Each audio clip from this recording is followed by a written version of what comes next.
I never thought life would force me to look backward. I was always the kind of person who believed that once something ended, it stayed where it belonged, sealed away like an old book on a shelf you never touch again. I believed closure was permanent, that moving on meant the past could no longer reach you. But I learned the hard way that some chapters don't stay closed. Some follow you quietly, patiently, like shadows stretching across a long road, waiting for the moment you slow down enough for them to catch up. Mine found me on a rainy Thursday afternoon, the kind of afternoon that already feels heavy before anything happens. The sky hung low and gray, like it was exhausted from holding itself together. Rain soaked the sidewalks, turning the city into a blur of reflections and muted colors. I had just finished a long shift, the kind that drains you emotionally and physically at the same time, and all I wanted was to get home, kick off my shoes, and forget the world for a few hours.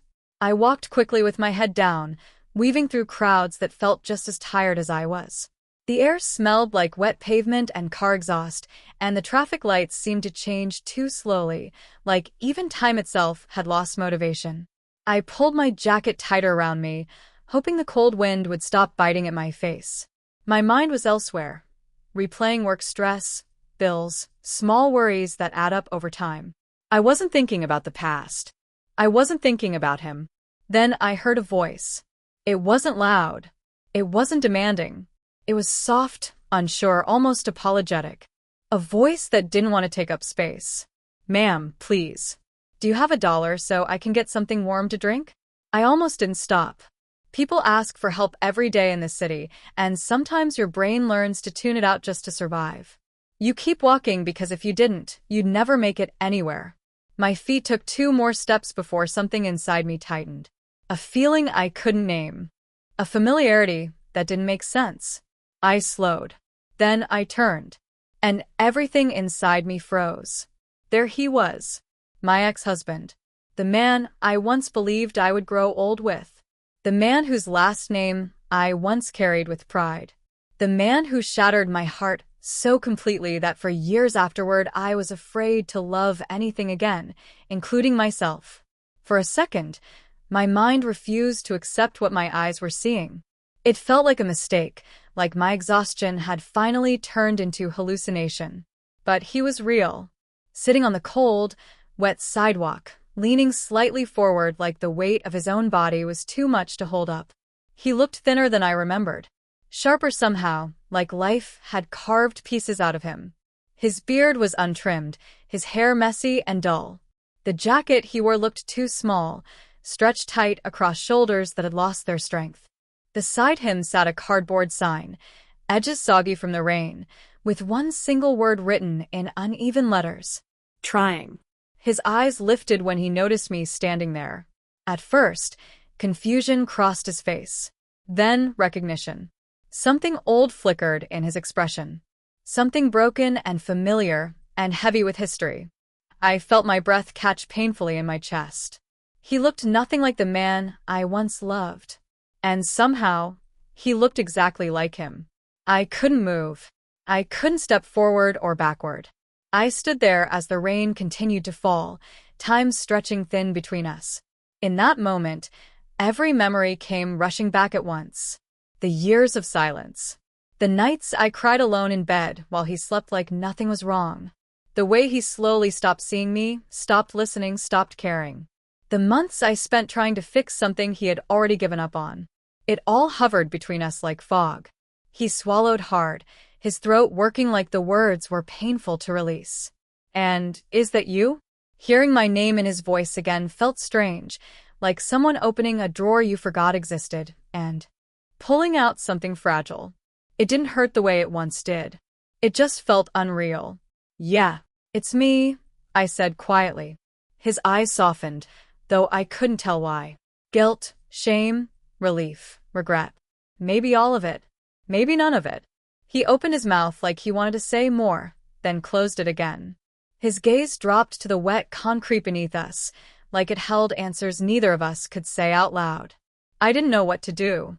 Part of me wanted to disappear back into the crowd, to pretend this moment never happened. Another part of me wanted answers, Not because I needed them, but because old wounds sometimes want acknowledgement even after they've healed. And then there was a small part of me I didn't expect to feel at all. Not pity. Not love. Just something human. Something soft. I asked him if he had eaten. He shook his head. So we walked together, slowly, to a small diner on the corner, the kind where the windows fog up when it rains and the smell of coffee wraps around you like a blanket. We sat across from each other with a table between us, thin but firm, like a boundary neither of us crossed. He kept his eyes down until the food arrived. When it did, I noticed his hands trembling as he reached for the plate. Hunger, cold, regret. I couldn't tell. After a long silence, he spoke. I didn't think you'd ever want to see me again. I shrugged lightly. I didn't plan on it. Life just put us on the same sidewalk today. He nodded, accepting the truth without defense. He took a bite of his food, and for a brief moment, I saw him the way he used to be. Not the man who hurt me, but the boy I once loved before life twisted us both into people we barely recognized. And then he started telling me everything. I listened as he spoke, not interrupting, not correcting, not filling the silence when it grew heavy. His words came slowly at first, like he was afraid they might hurt if he let them out too fast. He stared at his plate more than at me, as if eye contact required a strength he didn't have anymore. He told me how things started falling apart, not all at once, but quietly, the way rut spreads where no one is looking.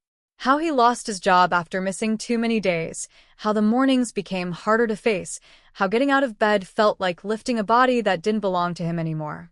He said depression didn't arrive with drama.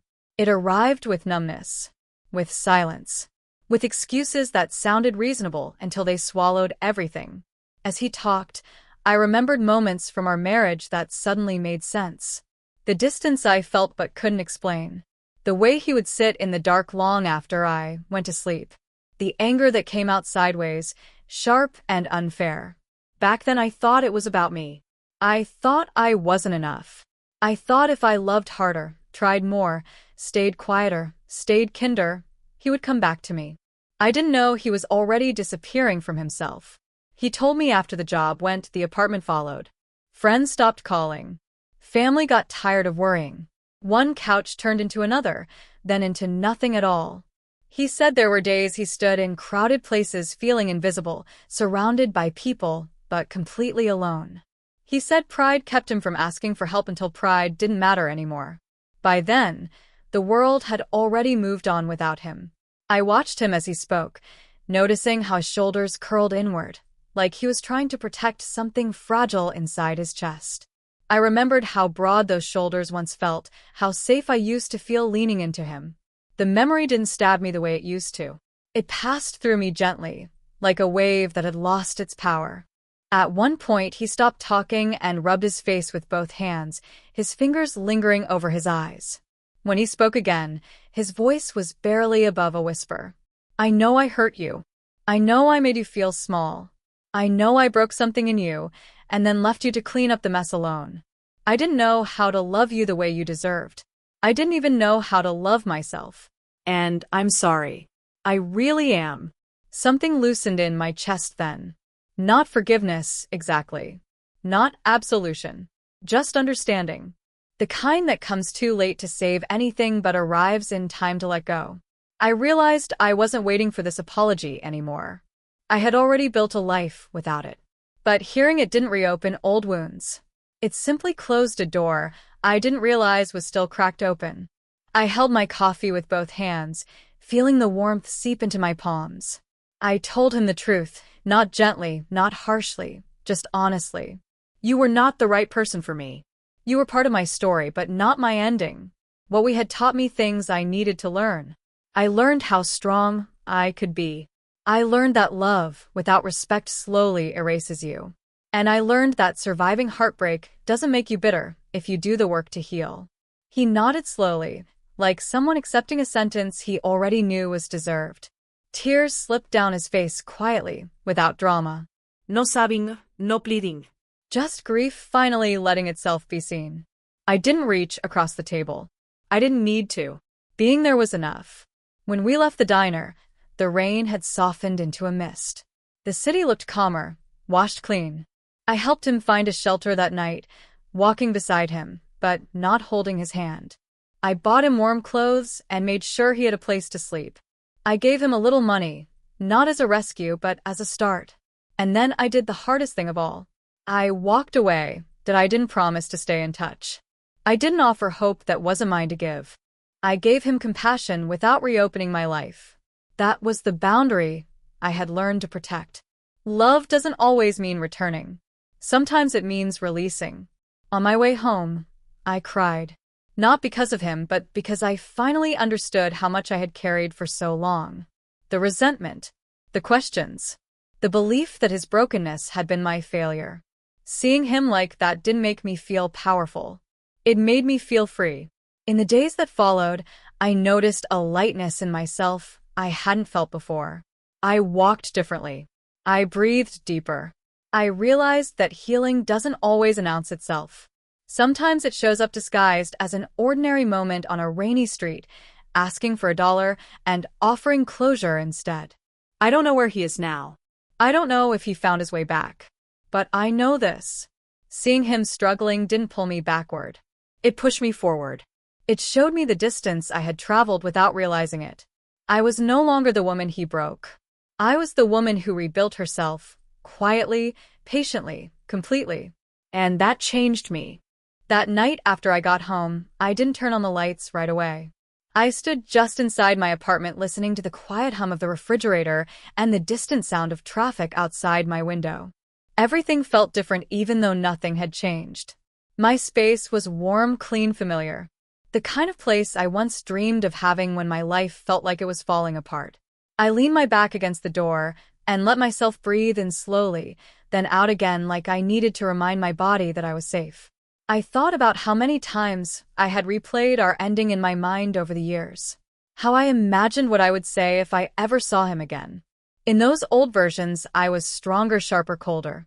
I always picture myself walking past him untouched, or standing tall and saying something final and devastating. But none of that happened. There was no victory speech. No dramatic closure. Just two people sitting across from each other in a diner while rain tapped softly on the windows. And somehow that was enough. I took off my shoes and moved through my apartment slowly, touching the edges of my life, as if seeing them for the first time. The couch I bought on my own after the divorce. The framed photo from my first solo trip where I learned I could enjoy my own company. The plants by the window that survived because I finally learned how to take care of things without overwatering them out of fear they would die. Everything in that room was proof that I had built something steady from the wreckage. I made myself a cup of tea and sat by the window watching the city lights blur through the leftover rain. My reflection stared back at me faintly in the glass. I looked older than the woman he left, but also stronger. My face carried lines that came from surviving, not from giving up. And for the first time, I didn't feel the urge to question whether I had done the right thing by leaving or staying or trying or stopping. I realized that life is not a courtroom, and we don't need verdicts for every chapter we survive. Sleep came slowly that night. Not because I was restless, but because my mind kept drifting into memories I hadn't visited in years. Not the painful ones first, but the ordinary ones. The way he used to hum while brushing his teeth. The way we used to laugh at stupid commercials. The early days when love felt light and possible. I let those memories pass through me without fighting them. They didn't know me anymore. They were just part of a story that no longer defined my present. The next morning I woke up before my alarm feeling strangely clear. The heaviness I usually carried in my chest wasn't there. I made breakfast instead of rushing out the door. I stood in the shower longer than usual, letting the water run over my shoulders, as if washing away something invisible but heavy. I caught myself smiling for no reason and realized it wasn't happiness exactly. It was peace. At work, I found myself more patient, more present. When small things went wrong, they didn't knock the wind out of me the way they used to. I listened better. I laughed more easily. It was as if seeing him had finally closed a loop my heart had been quietly holding open for years. I hadn't realized how much energy it took to carry unspoken endings until I no longer had to. A few days later, I passed that same street again. The rain was gone, and the sidewalk looked ordinary, almost forgettable. I slowed my pace without meaning to. My eyes scanned the spot where he had been sitting. He wasn't there. I didn't feel relief or disappointment, just acceptance. Life moves people in and out of our paths for reasons we don't always understand right away. That evening I thought about forgiveness and how misunderstood it is. Forgiveness isn't about saying what happened was okay. It isn't about reopening doors that need to stay closed. Forgiveness is about choosing not to carry poison inside you just because someone else handed it to you. I didn't forgive him for his sake. I forgave him for mine. And in doing so, I reclaimed parts of myself I didn't even realize were still missing. I also thought about compassion and how it doesn't mean weakness. For a long time, I believed being kind to him would erase everything I had survived. But compassion didn't shrink me. It proved how far I had come. I could acknowledge his pain without abandoning my own boundaries. I could see his humanity without forgetting my worth. In the weeks that followed, I felt more open to the world. I noticed people again. The barista who always remembered my order. The older woman in my building who liked to stop and talk about her late husband. The quiet moments that make up a life when you're no longer running from the past. I realized that healing doesn't turn you cold. It makes you softer in the places that matter and stronger where it counts. I don't tell this story because it has a perfect ending. I tell it because it taught me something I wish I had known sooner. We don't heal by erasing the past. We heal by facing it without letting it control us. We heal when we can look at someone who once broke us and feel nothing but understanding instead of rage. We heal when we can walk away without carrying their pain as our own. Seeing my ex struggling didn't change his life. I don't know if it saved him or helped him or altered his path at all. But it changed me. It showed me that I was no longer defined by the worst thing that happened to me. I was defined by how I responded after. With honesty. With boundaries. With compassion. With strength. And that realization followed me forward, not backward. Like a light instead of a shadow. Weeks turned into months, and the memory of that rainy afternoon settled into me in a quiet way. It didn't linger like a wound or echo, like a regret. It became something softer, something reflective, like a mirror I occasionally glanced into without flinching. Life moved forward the way it always does, one ordinary day at a time, and I moved with it instead of resisting the current. I found myself thinking less about who I used to be and more about who I was becoming. There was a confidence in that shift that surprised me. Not the loud kind that demands attention, but the steady kind that comes from knowing you can survive hard things and still remain gentle. I noticed it in the way I spoke up when something didn't feel right. In the way I no longer apologized for taking up space. In the way I trusted my instincts without second-guessing myself into silence. One afternoon, I ran into an old friend who knew us both back when my marriage was still intact. We made small talk at first, the kind that fills time but avoids truth. Then she hesitated and asked about him. I felt the question land without weight. I told her simply that I had seen him, that he was struggling, that I hoped he would find his way. There was no bitterness in my voice. No urge to explain or justify. And when she looked at me with surprise, I understood why. People expect scars to ache forever. They don't expect healing to look so calm. That conversation stayed with me because it reminded me of how far I had come. There was a time when his name alone could unravel me. When hearing updates about his life felt like reopening a door I had barricaded with effort and fear. Now it felt like hearing about a distant place I once lived. Familiar, but no longer home. I started paying attention to the ways people carry their pain. On the bus, in line at the grocery store, in passing conversations overheard without meaning to. Everyone seemed to be holding something invisible. Everyone seemed to be holding something invisible. Everyone seemed to be doing their best to appear okay. It made me slower to judge and quicker to listen. I realized that the kindness I offered him that day wasn't a one-time act. It was something that had changed the way I moved through the world. There were moments when I wondered if helping him had been a mistake. Not because I regretted it, but because I questioned whether it had stirred something unnecessary. Each time that thought surfaced, it passed just as quickly. I didn't help him because I was obligated. I helped him because I could, and because I no longer needed to protect myself from him. That distinction mattered. One evening, while sorting through an old box in my closet, I found a few things from my married life that I had forgotten were still there. A photo tucked into a book.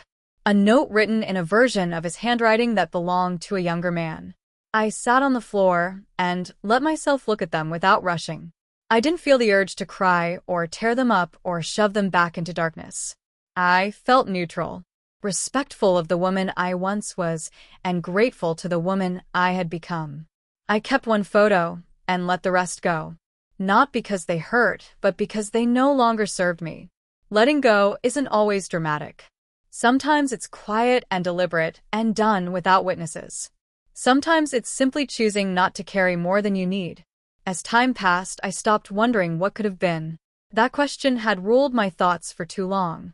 Instead, I focused on what was. Mornings filled with light. Evenings filled with calm.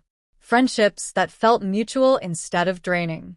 A sense of self that didn't rely on being chosen or validated. I had built a life that fit me, and I wore it comfortably. I don't know if our paths will ever cross again. Maybe they will. Maybe they won't. Either way, I know how I would respond. With the same clarity.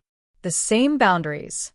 As more time passed, I began to notice something subtle, but important. I wasn't just at peace with the past. I was curious about the future again. For a long time after the divorce, my life had been about rebuilding in careful, measured steps. I focused on stability, on safety, on not falling apart again. Dreams felt risky back then. Wanting too much felt dangerous. But now that constant guarding of my heart had loosened. I didn't feel reckless. I felt ready. It showed up in small ways at first. I signed up for a weekend class I had always talked myself out of.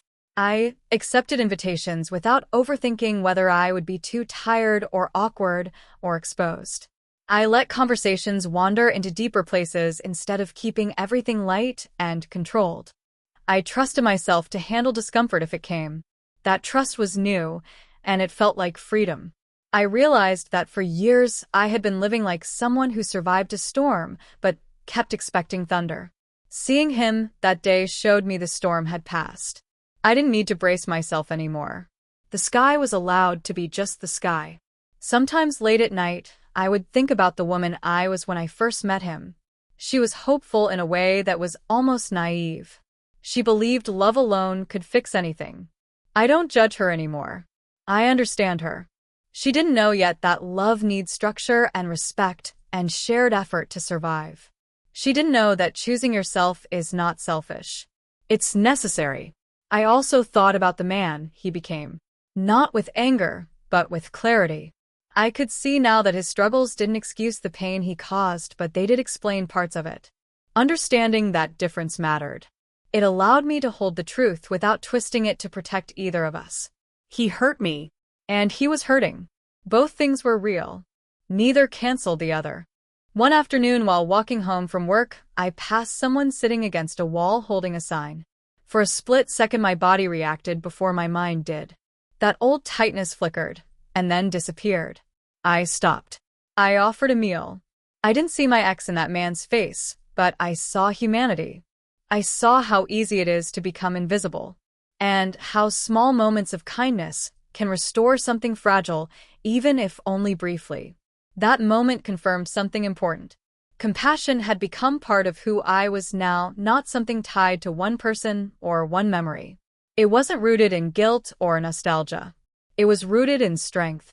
I stopped measuring my healing by how little I felt and started measuring it by how much I could feel without falling apart. Sadness didn't scare me anymore. Neither did joy. I let myself experience both, fully trusting they would pass through me without destroying me. That balance took years to learn, and I didn't take it for granted.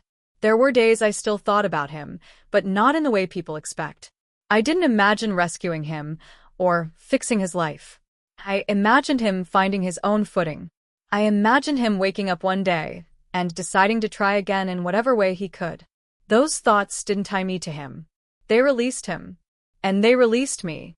I understood then that closure isn't a moment. It's a practice.